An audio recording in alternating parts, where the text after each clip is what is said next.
What's up, everybody, and welcome to another episode of Nick Krem Live. And Nick Krem Live is powered by ContentCards.com. That's content cards with the Z.com. With us today is a very special guest, especially to me, Mr. Matt Milia. How's it going, Matt? I'm doing good. How are you? I'm doing good. And so Matt is the reason I got into the whole real estate world. He was the one that put his hand out, brought me in, kind of taught me a lot of the things I know today. So I'm very glad to have him on here today. So Matt, I could talk about you a lot, but why don't you tell us a little bit about yourself here? Yeah, first and foremost, thanks for having me on. And a lot of great things came from you jumping into real estate. So I'm excited about that. But a little bit about myself. Again, my name is Matt Milia. I run, own, operate inside sales call center, appointments today. And I got into the business by Mr. Albie Stasek. She's back seven years ago now. So, time flies. Yeah. 7 years ago, got into real estate. I was in mortgage before, came from Quicken Loans, and learned the ins and outs of prospecting, overcoming objections, going through all the gambit of making calls. And I actually made calls for Al. I was his inside sales guy. So, and now present day today, I'm running our Appointments Today Center and training others how to make those calls, showing agents how to also interact the best possible way with the ISA and get the most return out of them. Mm-hmm. ISA, inside sales associate, by the way. Sorry, sometimes I just say that and forget.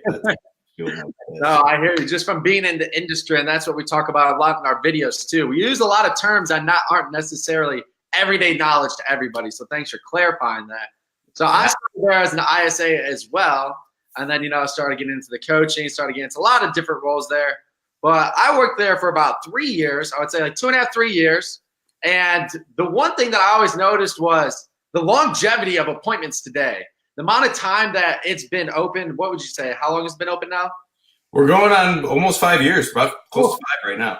Yeah. Almost 5 years, and for a call center, man, we saw them pop up and disappear. Calls pop up and disappear. An Appointments Today has lasted this long for a dang good reason. But why don't you tell us a little bit about what makes Appointments Today different? Oh, that's a great question. So the one thing that differentiates with us, first things, we start off with U.S.-based individuals. We call them, of course, also expatriates. We have some people that maybe moved out of the States for whatever the reason may be, maybe cost of living. Maybe it was they were looking for living in other areas. But bottom line is that we found good, solid people, and we built our company and really built the culture around those good people. Having good core values, hiring and firing by the core values, because I can't tell you how many times I've gotten with somebody who was the absolute, and I used to call these guys talent horses, where they were the most talented people. They'd ride in and they tell you how great they were and that they were the best thing since sliced bread. And then you would literally start working with them and you notice there were some intangibles that were missing. They weren't committed. They weren't showing up every day. They weren't doing the things they said they were going to do. So we, of course, decided to make sure that prior to bringing in anybody, didn't matter what talent they had, didn't matter who they knew, didn't matter what they could bring to the table. It was all about how committed they were. So for us, I think the longevity really was creating a culture within the company that allows people to feel like they're a part of something bigger, but also at the same time making it so that you were hiring people, so you were training them so well that they could leave and go do something on their own. Yeah. But at the same time, you were making it so that they didn't want to leave and they didn't want to go do something on their own. And I just recently saw that on Facebook. I was like, wow, that's so profound. And it was actually it was Dina. It was one of my inside sales. And now she's our team strategist. But oh yeah, I saw that. And I think really it's about just creating a good culture of accountability and really giving people the tools they need to grow and just get after it. And obviously talent, if you grow it, you cultivate it, and they have the right habits and they show up every day, you're going to have a good company. Because wouldn't you say about 75, 80% of the battle just showing up with the right mindset and putting the best foot forward? Yeah, like you said, a lot of it's about the mindset. And that's one thing that I know that we would always preach and harp on was the mindset. And because at the end of the day, if you aren't happy about the job and talking to somebody about their biggest asset, which is a house, why should they be happy about it? So half the battle is just coming in with that right mindset. So I want to touch on something that you were saying here too about the hiring process, because I know that's something that you have definitely perfected. I hate the word perfected, but really honed in on and done a really great job about is really getting the hiring process. Why don't you walk us through a little bit about that? Yeah, so I'm glad that's a great question. So the hiring process, wow. So there's a lot that goes into our hiring process. It's not like any standardized where someone just puts a job post out on, let's say it's LinkedIn or something like that, and then they put out an ad. The first thing I want to talk about the hiring process, and Nick, I know you obviously remember this. We built a downline for our people. Now, this was one of those ideas that I came up with. This was before I knew about any of the downline real estate companies that, of course, everyone knows, the EXPs. There's plenty of other ones. Keller Williams has it as well. I didn't even think about that. When I first did it, it was more or less, okay, how do I incentivize my people, and how do I make it so that they're making enough money so that they don't want to leave me, and of course make it so that they have more opportunities for growth without going broke in the process, because I can only charge my end user so much. So what I did is I created a system where people would, for every single person that they would refer, a friend, someone they knew, someone they thought would be a good fit for the organization, that person got $1 per hour for every hour that person worked. So, I mean, there are some people there that were making over almost $2,000 a year per person that they brought in. Yeah. So, and I mean, that's a great starting point for someone who's just referring someone. So that's the first part of the process, is I actually have my guys. I know I can run ads. I know I can go on Indeed or any of those websites, and I can do all of that. But I found that my best people come from people that already work for us. They work within the organization because they know what we're about. They know what's needed. So the first step of the process is, of course, having them vet that person out. The next thing is we'd have them go through a site. Now, I'm going to drop the name here, but I wouldn't recommend it for everybody because it is very pricey. It's not something that I would say you'd want to go do right off the bat, but it's called Hire Select, and it's through actually a company called Criteria Corp. So what happens is the person will go on, and you know how it is when you interview somebody. You may just immediately like them. You may just think, man, I love this guy. I want to get this guy a job. I want this guy to work with me. And then all of a sudden you realize that they're not as committed as they said they were going to be. They're not doing the things they're supposed to do. And of course they can doctor up their resume. So what we do is we test them. We make sure that they have an aptitude test. We make sure that they can sell. There's a sales test, which is pretty awesome because I even took it for myself and I was like, wow, I'm like, so I have to work on my closing is what this says. Because I'm like, well, it says I'm great at cold calling, but there are certain elements I have to work on a little bit. So it says I don't work well with others, which I don't believe that. But anyways, the testing part, though, is really cool. So, like, it literally tells me all of the attributes and what I need to know about that person.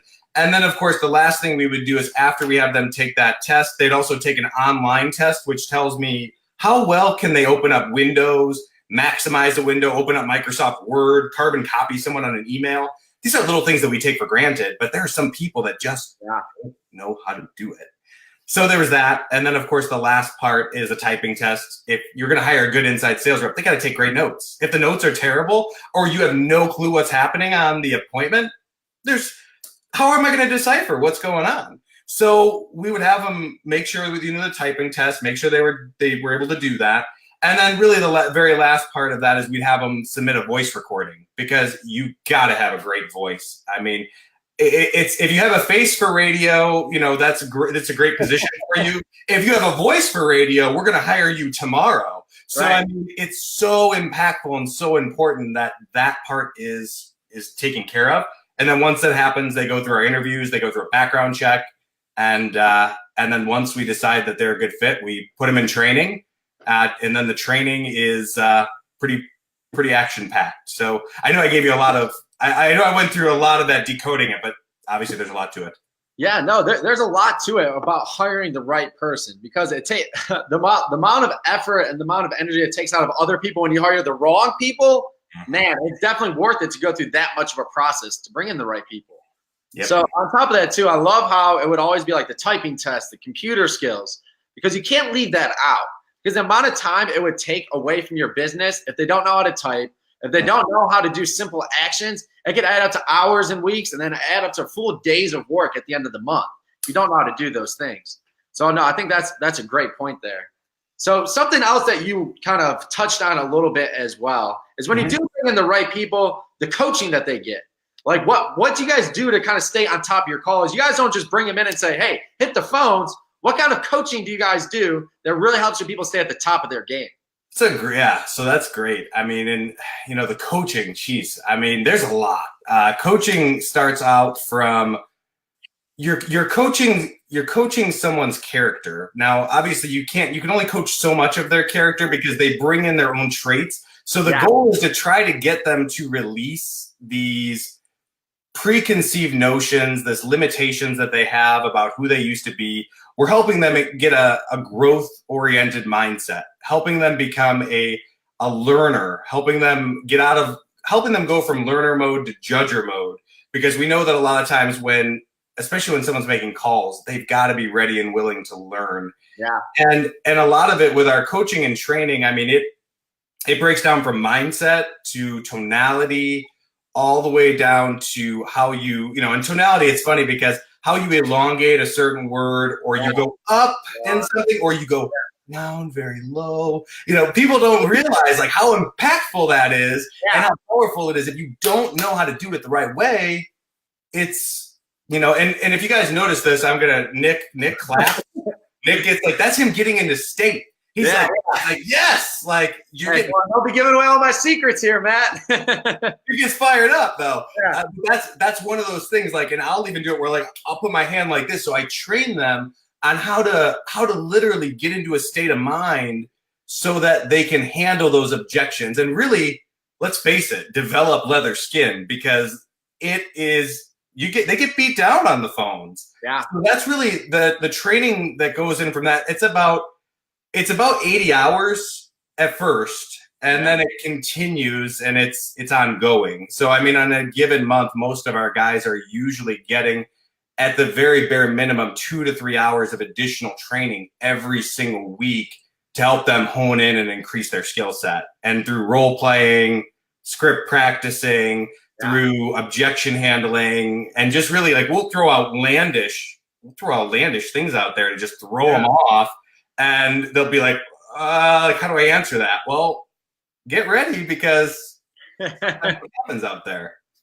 No, and I think I love how it's always about the mindset and the culture, because it's not just about the culture between the ISAs and the company. It's that ISA dealing with our clients now too, as the agent. And then that ISA dealing with our clients' clients. So the people out there. So if you're not in the right mindset, you're not a good culture fit, it affects a lot more than just appointments today. And I think that's great how you realize that and really put that on the forefront. It always starts with mindset. So no, I think that's a great point. So getting into the relationship standpoint, what would you say to someone that's a little nervous about hiring somebody not inside their office, about being so far away, and like the relationship that they would have with them? Yeah, I'm glad you bring that up, because I've seen so many people where they'll bring someone in and it looks like it's a match made in heaven. And it's funny because in a lot of cases, and I'll just tell a real quick story. When I first started with Al, I'll never forget this. So Al Stasic, he hired me on as his ISA. Prior experience that I had before that, I was in the mortgage sector. So of course I had a really good, solid fundamental background of finance and how to talk with people over the phone. And I mean, look, selling interest rates over the phone, I don't care what anyone says, it's not sexy. There's nothing fun about it. It's a very challenging job. And like, people would call around and be like, oh, well, wait, your rate is at 6.75%. Oh, I heard down the road it's 6.4. You got to learn how to overcome that. So the real estate side was actually a lot more fun, because I could play a little bit more on emotions and not so much on logic, just sticking to the numbers. But with Al, when Al first brought me in and he hired me, it was funny because I'll never forget this. There was a guy in the office. He had this hat on. His name is John, 6'10". Mind you, this guy's 6'10", 400 pounds, sitting there. I'll never forget. I go to walk in the office, and it was kind of like he was coming in to interview right after me. I'm like, oh gosh, like I was almost like taken aback by it. Yeah. And we both got hired at one point or another. I got hired first. He came in. I ended up training him. So it's pretty funny how that all comes full circle. But Al will even tell you, and I mean, I would even tell you personally, when I ended up hiring people that were like friends, sometimes they don't take you seriously. Sometimes you're like, oh, well, you're just my friend, and I'm not going to be able to take you seriously. So that's one big mistake that a lot of agents make. Don't hire your friends. Don't hire somebody because you like them. Hire them because of their ability to fulfill the role and do the position at a high level. Yeah. And that's really important. The other big thing with when you bring somebody in-house, you got to have the very bare minimum, and I'm trying to be reasonable here. You got to have at least 50 hours. I would say at a bare minimum, 50 to 60 hours committed to train these people. Yeah. And when I say 50 to 60 hours, I mean literally you sitting down, having some interaction with them. At the very least, you got to have some video content. That would be at the very least, but something that shows you as the expert and as the authority. And I think what really, Nick, going back to the other question too, what also helps separate us is that I've done all this myself. It's not something that I would say, oh, I'm not willing to do it. I got in the trenches. I did it. And I made those calls. I did it for 3 years. So that helped a lot, having that background. And then constantly and consistently evolving your training based around the wants and needs of your marketplace. And with having somebody in-house, you got to have the computers, the headsets, you got to have the internet, you got to have a nice quiet area. Not to mention the fact you got to have some actual knowledge and training and expertise for making these calls. Because if you've never done it, it does get very difficult. Well, how do I handle the objection? I want to talk to my wife. It's not the same as it would be as if you were on a listing appointment or a buyer appointment. It'd be a little bit different. So I think that's really a big part of it, is knowing what to train on, knowing what you need, knowing the materials you need, and then having the right mindset that it's a marathon. It's not a sprint. Mm-hmm. Anytime you get an ISA, people will automatically expect, oh, I want 7 appointments a week. We just got started. Well, they just started yesterday. How are they going to get that so fast? Yeah. No, I think that's a great point there, because you have to know it's a marathon, not a sprint. Not just to get your ISA in the right mindset, but as the client or just the agent in general. Even if you hire in-house and you hire your own and do it your own way, you have to know that it takes time to not only learn your systems, learn your processes, but learn the CRM and learn everything that goes with it. So there's a lot that goes with that learning curve. So we talked about the hiring, and a lot of times people like saying, what do you like to look for? Let's take the other side of the coin. What don't you like? When you see somebody coming in, what are some things that are an instant red flag for you? Maybe if it was a previous job, maybe it's some of their personality traits. What are some of those red flags that you see a lot? This is a good question. This is an awesome question. And this is one of those questions that I'm trying to tread lightly, because I can tell you what I look for. If someone's cocky, or they come in and they think they're the greatest thing ever. Now look, there's a difference between swagger and confidence and cockiness. And you gotta be confident to do the job at a high level. You have to. Right. But if you come in and you start talking down to people, or you start being condescending, or you have the wrong attitude. And when I say the wrong attitude, I mean, and it's the attitude of entitlement, where you feel like you're entitled to everything, that, when I come in as your ISA, you're going to give me this, you're going to do that. And guys, this is not just for an inside sales rep. This is real estate agents as well. If you've got a real estate agent that comes in and they act like they're God's gift to this green earth, you should probably question some things, or at least test it. Test out the theory. Maybe set a test in place to test that. So those are some things that I look for. And then obviously, of course, people that don't take ownership. And one thing that I live by, and I'll actually have it somewhere on the wrist here. It's just buried in the shirt. But oh my goodness, see, I'm all over the place today. Here it is. So 100-0, 100%. I love it. I love it.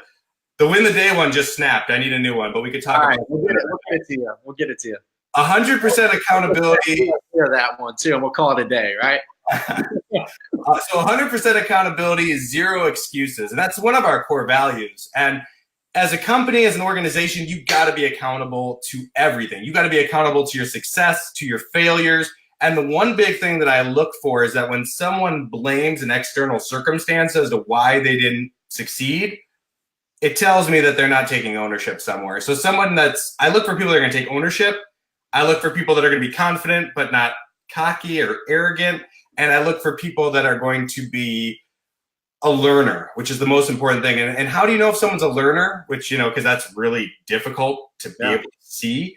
It's through their questions. It's through the questions that they ask. And of course, some people, maybe you do such a good job that they don't have that many questions. But if they're engaging with you, if they're questioning certain elements of the position and they want to know a little bit more and they're digging deeper, those are the people that I'm like, okay, this might have something to work with here.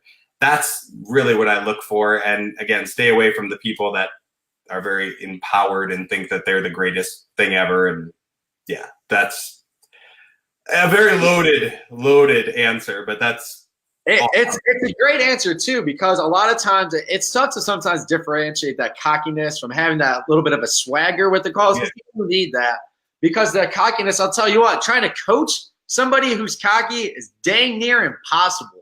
And it's very hard to get them out of their old ways and bring them into shedding a new light on things. And who knows, sometimes we might be wrong and they might be right, but we're willing to learn.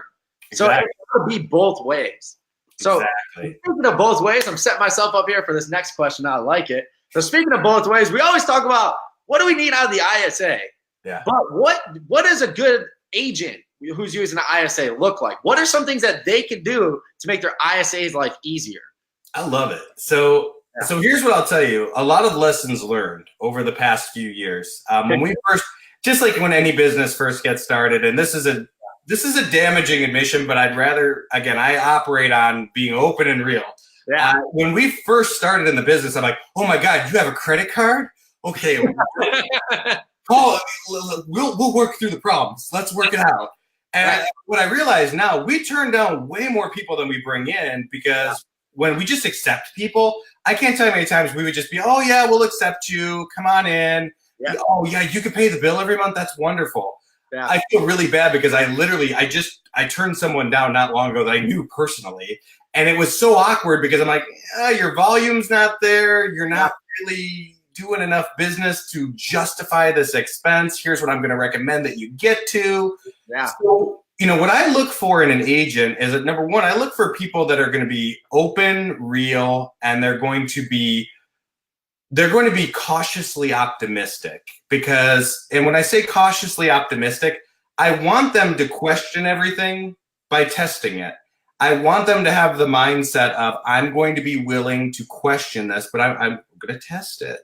And that's the only way that I'm going to get to my results. And when it comes to the agent, a lot of agents, what they do is they'll focus solely on what's directly in front of them. So, I need these appointments right this very second. I'm going to just focus on these appointments, but I'm not necessarily investing in my ISA. Now, that's if you hire somebody, obviously, of course, in-house. Yeah. A virtual company, you don't really have to worry so much about that, because we've got that part dialed in for you, where literally we will train them, monitor them, coach them.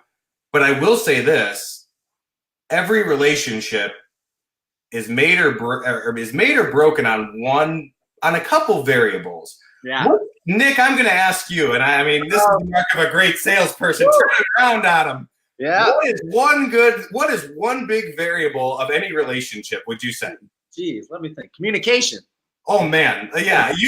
You think we scripted that? We really didn't. Communication. Right. Because we've known that for years. That was always one of the biggest things that make or broke any relationship, whether it was the ISA realm or just any realm, personal or business. But yeah, continue, Matt. Yeah, and that's the most important thing. If you don't communicate, just like if you don't communicate with your spouse, you don't communicate with your children, you don't communicate with your family, your loved ones, they're not going to know what it is that you want. And at the same time, they're also not going to know how you feel about things, and they're not going to be able to change things for the better. So communication is key. Without communication, we don't know if we're winning. We don't know if we're losing. And we certainly don't know what the next step should look like.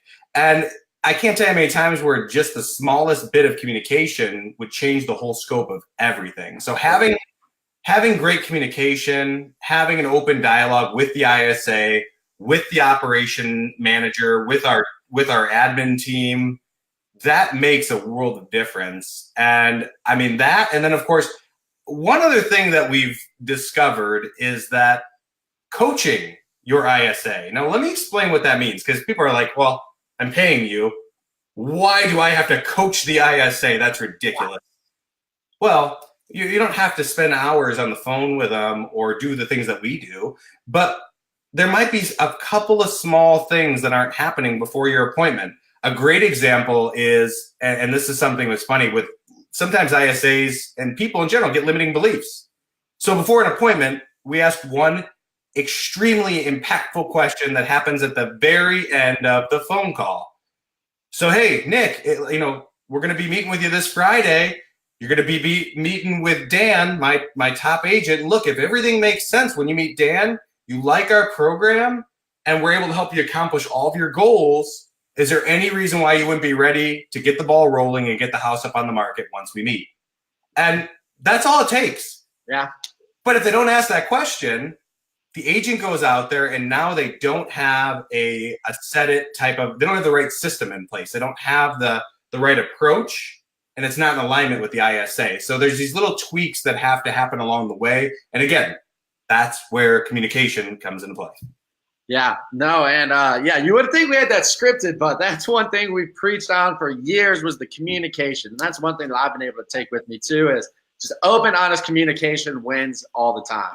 Yeah. So you were talking about training the ISAs, which is great. So you're training internally of training our people how to do it best.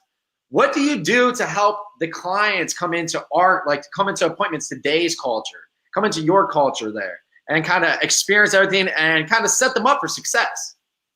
That's awesome. So it's funny because we just started executing this at a much higher level. And the one thing that I noticed that separates all of our great performing clients to our low performing clients, and you'll appreciate this being out with marketing background, is magnets. Having good, solid, and what a magnet is, everyone, so that you know, it's something that captures the attention of your ideal client, something that captures their mind. It's something that they're like, wow, stop the car. What is that? Yeah. Let me hear more about that.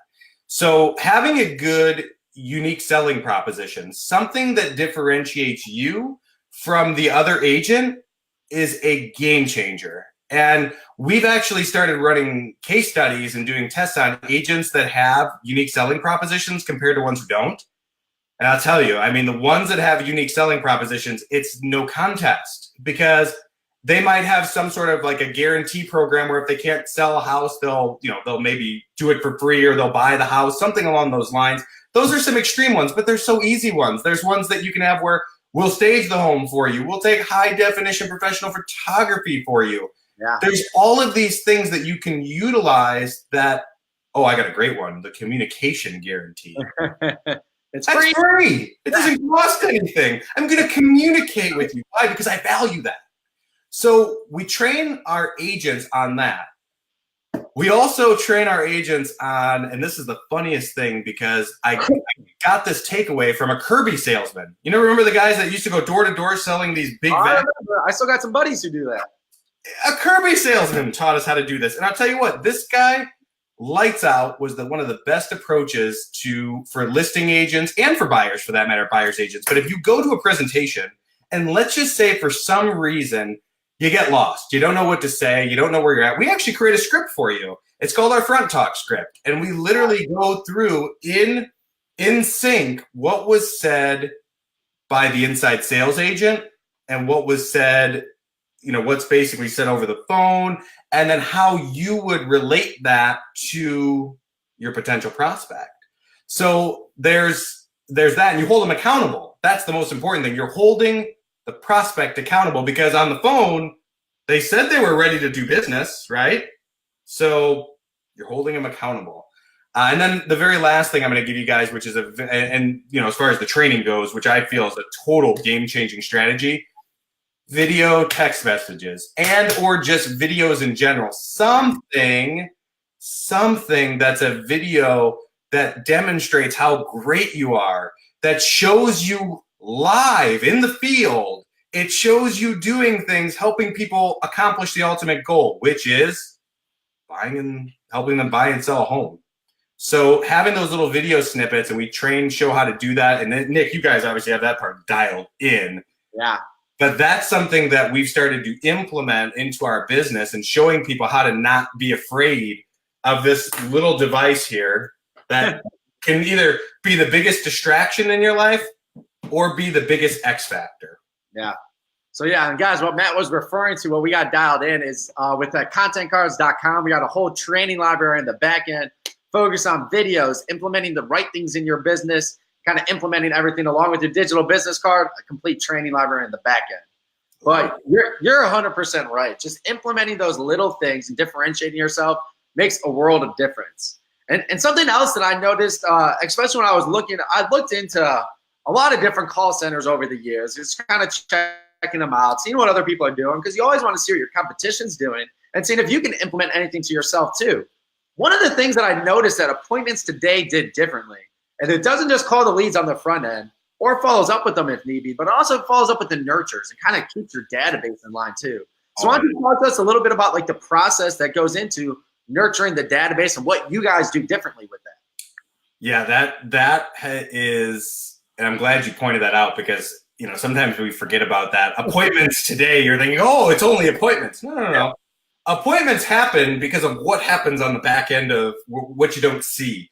It's the grind. It's the getting in daily. It's the calling through sheets of data, information, names, telephone numbers, updating the notes. And we define a nurture, and this is a really important, pivotal part of the business, because let's face it, agents, what happen? And I remember we had a client that called them windshield leads, where he'd get a lead on his windshield, and then, they'd be sitting there for a moment. Then, of course, the windshield would keep going a little bit faster, and all of a sudden, whoop, the lead goes right to the rear windshield and flies right off the car. Yeah. And the lead is gone. Yeah.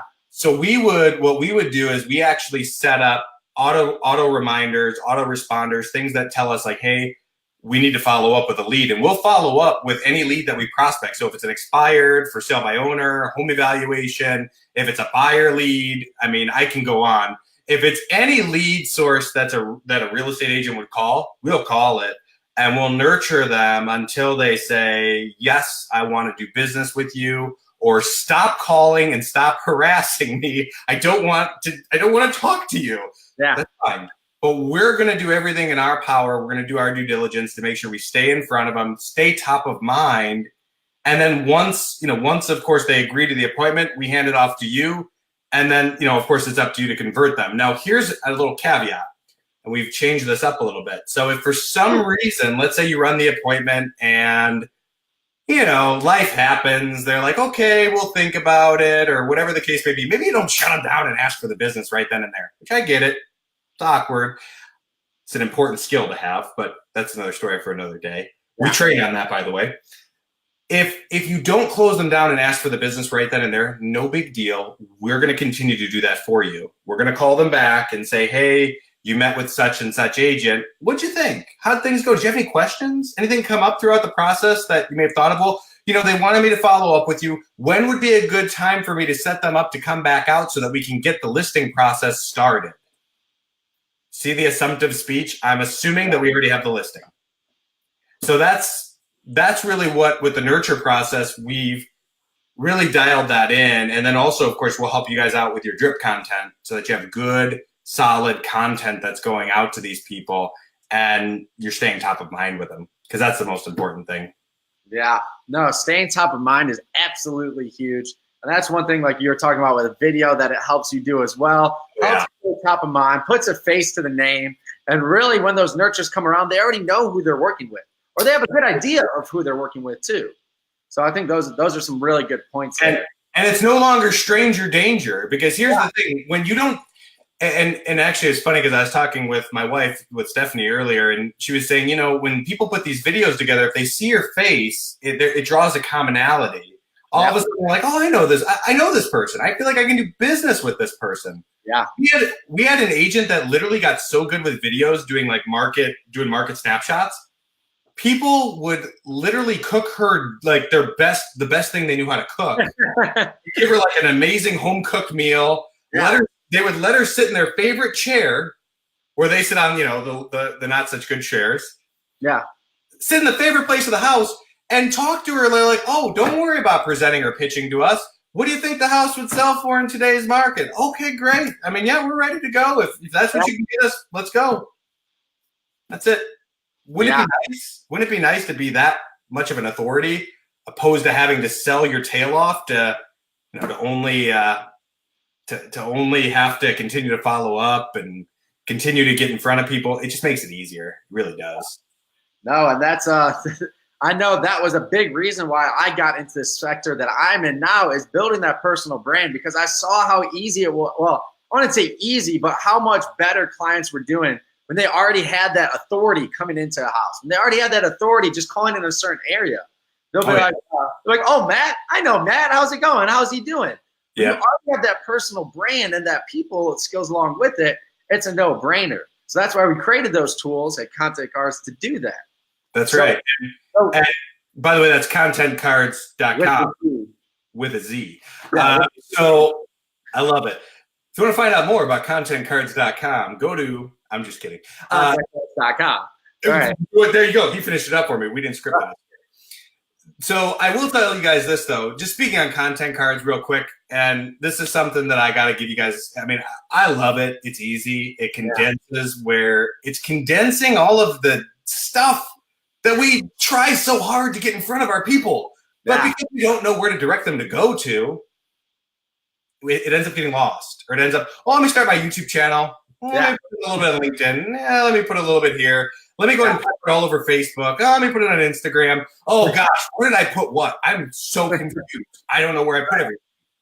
You got one site. It's so much easier. So anyways, I had to give you a plug for Content Cards because I love it. And I mean, I've been using it. It's easy. It doesn't take a whole lot to it. And the cool thing about it is that anybody can literally have all their digital content all in that one place. It just makes it easier. Yeah, no, and speaking of which, we're going to be dropping both of our digital content cards in the link below, and it's going to be an easy space for everybody to just go. If you want to schedule a call with Matt, you go on there and schedule a call with him. If you want to schedule a call with me, you can go ahead and do that. So, Matt, I appreciate you coming on. Do you have any closing notes for us? Anything you want to leave us off with? Yeah, I would say, closing notes is this. If you're going to hire an ISA, number one, make sure that you are in the right place in your business to do it. And I'm going to give you guys some secret sauce because I always like people to leave knowing some additional things. Yeah. I always recommend that you're doing it at bare minimum 5 to 6 million in volume. Now, when I say in volume, I don't mean that you have that much in gross commission. I mean, that's how much you've closed throughout the year in, average sales. Very important to just have that in your volume because, again, an ISA is a long-term investment. It's not something that you're going to immediately get huge. It's not going to be the golden goose of your business. And we've had people say, I love that saying. It's not the golden goose. Right. And like anything else, you got to put in the effort. You got to put the time in to if you're going to hire them yourself, you better have an amazing training system set up, or at the very least have some videos, have something to offer to them so that they can follow a step-by-step paint-by-number system. And overall, make sure you have enough leads for them. Make sure you have the time to invest in them, and make sure that you've got the systems, processes, and procedures in place that will help them grow. And lastly, have good data. Yeah. Have good lead magnets that lead things in terms of your differentiation. And I think those are just a few really great things to help you get the most out of it. And if you want more information on this, you can go to my site, which is www.callmattmilia.com. And we can set aside a time for a call, all thanks to Content Cards. There you go. So, guys. So after this, if you guys need anything to do with real estate ISAs or ISAs in general, you can call Matt Milia. So we're going to drop his link in the comments below. Matt, I appreciate you coming on to Nick Krem Live, powered by Content. That's Content Cards with the Z.com. So, Matt, until next time, I know I'll be seeing you soon. Thanks for coming on. All right. Thanks for having me. Take care. Yeah, you too.